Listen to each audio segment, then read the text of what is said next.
ازيكم يا احلى واجمل متابعين سفرة سهير. هنعمل مع بعض النهارده العيش التوست بطريقه بسيطه جدا وبتكاليف كلها موجوده عندنا في البيت. احنا عارفين الاسعار طبعا ارتفعت جامد، وانا هعمله معاكم بابسط طريقه.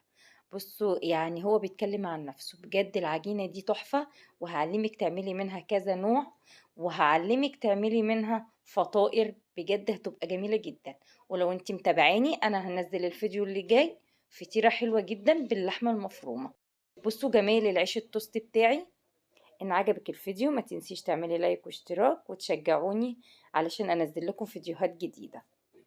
يلا نروح مع بعض على المقادير عشان ما اطولش عليكم الفيديو. في بولة عندي جبت 3 كوبايات ونص دقيق. طبعا انت لو حابة تعملي نص المقادير اعملي نص المقادير. جبت معلقة خميرة فورية، معلقة ونص حطيتهم بالشكل دوت. وجبت 4 معالق اللي هو اللبن البودر. بعد كده هو حطيت معلقة سكر، وضفت معلقة ملح، وقلبت المواد الجافة كلها بالشكل ده مع بعض. بعد كده هجيب بيضاية هكسرها برضو على المواد الجافة. هبدأ بقى اقلب الخليط دوت لغاية ما البيضة تدوب معايا في الدقيق. بعد كده هكون مجهزة مية دافية للعجين. بيبقى حوالي من كوباية لكوباية ونص، طبعا حسب نوع الدقيق بتاعك.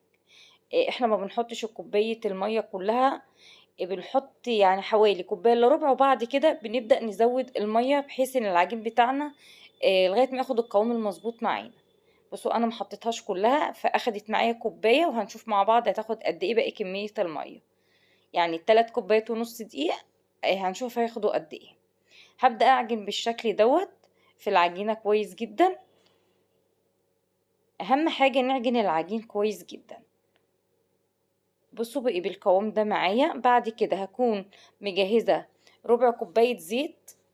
هبدأ بقى أعجن العجين، هيبقى بالشكل ده معايا. في الأول بيبدأ بقى يلم العجين بالشكل دوت. وبعد كده هنبدأ بقى لغاية ما الزيت يختفي خالص معايا في العجين.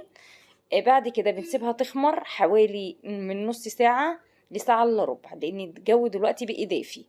غطيتها لغاية ما اختمرت معايا بالشكل دوت. بدأت أهبط العجينة.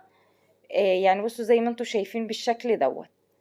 العجينة دي يا جماعة ممكن تطلعي منها كذا نوع معجنات بجد تحفة، بالخضار أو باللحمة المفرومة أو بالفراخ. أنا في الفيديو اللي جاي زي ما أنا قلت لكم في أول الفيديو إني هعمل لكم من نفس العجينة دي، هعمل بيها فطيرة هتكون حلوة جدا باللحمة المفرومة. أنا خدت ربع الكمية، ما خدتش الكمية كلها. حبيت أعمل بيها القالب بتاع التوست بالشكل دوت. اول حاجة انا بدأت فردت العجينة بالشكل اللي انتوا شايفينه دوت. بدأت اضغط كل ضغطة يعني بالشكل اللي انتوا شايفينه، يعني كل مرة بضغط العجين بقفله بالشكل ده لغاية ما يديني شكل رول. وبعد كده بلم العجين يعني بالشكل دوت وبقفله كويس جدا.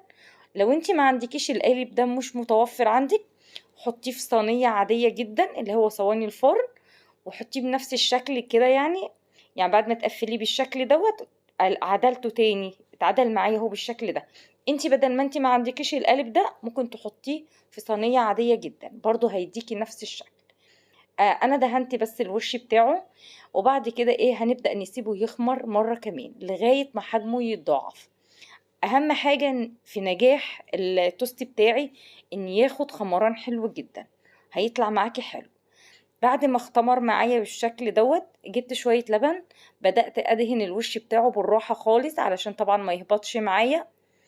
وبعد كده هخبزه بقى في درجة حرارة 180 او 200. بيقعد عندي حوالي ربع ساعة. وما اللي يطلع من الفرن هوريهولكم. بصوا هو خلاص خرج من الفرن بالشكل ده. بصوا انا حابة نوريهولكم طري جدا بجد وطالع تحفة. العجينة دي زي ما انا قلتلك ممكن تعملي بيها اي حاجة، اي معجنات. ممكن تطلعي منها عيش فينو. ممكن تطلعي منها فطائر من اروع الفطائر. اعملي العجينة دي وجربيها، وبجد على ضمانتي عجينة حلوة جدا وهتعجبك. بصوا بقى بعد ما يعني التوست بريت عندي خالص بدأت اقطعه. بصوا بجد يعني جمال العيش بتاعي طالع بجد تحفة. هقطع كمان واحدة اوريكم قد ايه فعلا من جوه تحفة. يعني بجد انا مبهورة بالطريقة دي، عجباني جدا، وبتمنى ان انتوا تجربوها وتكتبوا لي في التعليقات. انا قدمته معاكم بالشكل دوت، ويا ريت تكونوا استفدتوا من الفيديو بتاع النهارده ويكون عجبكم. يا ريت ما تنسوش بقى تشجعوني باللايك، عشان الفيديو القادم ان شاء الله هنزل لكم الفطيرة اللي هي باللحمة المفرومة من نفس العجينة هي. ان عجبك الفيديو ما تنسيش بقى تعملي لايك واشتراك وتفعلي الجرس. استنوني الفيديو القادم. باي باي.